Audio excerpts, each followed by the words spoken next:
You know, in our true crime podcast on the channel in recent months, we've been talking about unique capital murder cases among Canadians right after Confederation at the turn of the century, in the last heavy era of executions in the 40s, 50s, and 60s in Canada before the execution by hanging was disbanded. But this case best be described as a combination of a dandy, a con man, and basically an aristocrat gone wrong. Now today we're going to be talking about a curious case of one Reginald Birchall. Now Reginald Birchall, aka Lord Frederick A. Somerset, born May 25th, 1866. At the time of his execution, was one of the youngest people to be executed for capital murder in the history of the new Confederation, or Canada. He eventually was sent to the gallows on 14 November 1890. Now, he was a British con man who was convicted of killing one of his victims in Canada, and he was eventually hanged in Woodstock, Ontario. Now, he was born into a wealthy family in Lancashire, England, and attended Lincoln College, Oxford in 1885. Now, while at Lincoln, Birchall spent his time partying and incurring debt, where he founded the Black and Tan Club. In 1888, Birchall was forced to leave college and sell off his inheritance to pay his debts. That same year, he paid £600. Not sure what it would be worth in 2021 dollars, but quite a heavy total, for an estate in Woodstock. Now, after eloping with his fiancée, the couple traveled to Canada. Now, when they arrived in Woodstock, they discovered that the property was a small farm, not an estate. Now, after 6 months of creating more debt in Woodstock, the couple returned to England. Now, once in England, he came up with a great idea, but ended up at the end of a rope. He concocted a scheme to defraud several wealthy people. He took out an advertisement in a London newspaper, claimed to be the owner of a prosperous horse farm in Canada, who was looking for investors.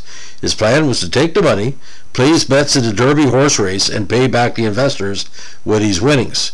However, the British investors wanted to inspect the Canadian farm and its financial records before investing. Now, in February 1890, the start of the last year on the earth for Reginald, the Birchalls and the investors arrived in New York City and then traveled to Buffalo.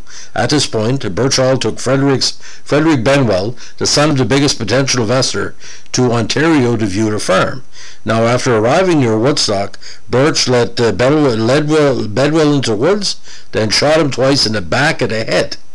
Birchall then returned to Buffalo, telling the other investors that Benway had decided to return to England separately. However, on February 20th, Birchall telegraphed Benwell's father in England, saying that his son had agreed to the investment and he should immediately wire over £500. Now, on February 23rd, 1890, hunters found a body in a swamp in Princeton, Ontario. Clothing tags had been removed, and a watch was found close to the body. Now, still in Buffalo, one of Birchall's investors saw a picture of the body in a newspaper and recognized him as Benwell. He traveled to Ontario to identify the body and speak with police. Now, Birchall was arrested in Niagara Falls, Ontario on March 3rd and transported back to Princeton, Ontario, and Birchall did deny murdering Benwell.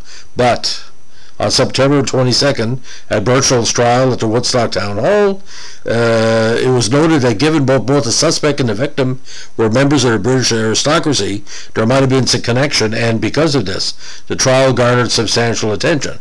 News organizations from England, France, Germany, and Italy covered the trial. Now, Birchall was convicted of murder based on circumstantial evidence and sentenced to death on September 30th.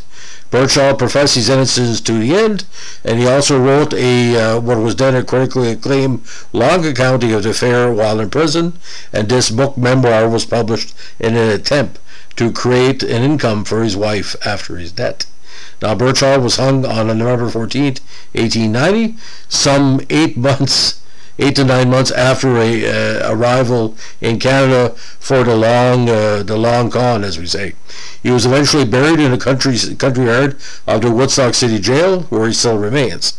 The swamp in Princeton was eventually called Benwell Swamp by the locals. So, here we have members of the British aristocracy, one trying for the long con and one being suckered in. But just like any bad con artist, when he gets sloppy and leaving the watch by the body, he probably noted either wasn't working. But I don't know, ladies and gentlemen. You come to Canada to seek a life and fortune, and this person may have been a part of the aristocracy, but at age 24 he wasn't that smart. If he was, he would have done these conning in a less obvious area than a growing part of Canada at the time. So that's the curious case of the execution of Reginald Birchall. If you like what we're doing here, we're a true crime podcast. Give us a like, comment, or subscribe.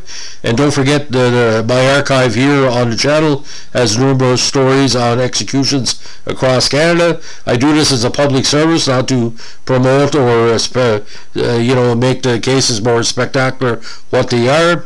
In my case, Joe Richard, a distant cousin, was the last person hung for murder in New Brunswick. I've always been fascinated by murder cases.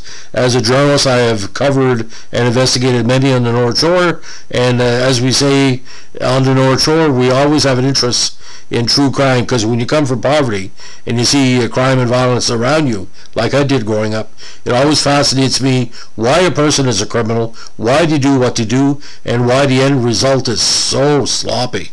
I mean, 90% of criminals who are a lot more intelligent will never be caught. Anyway, it's the way it goes. Thanks for listening. Bye.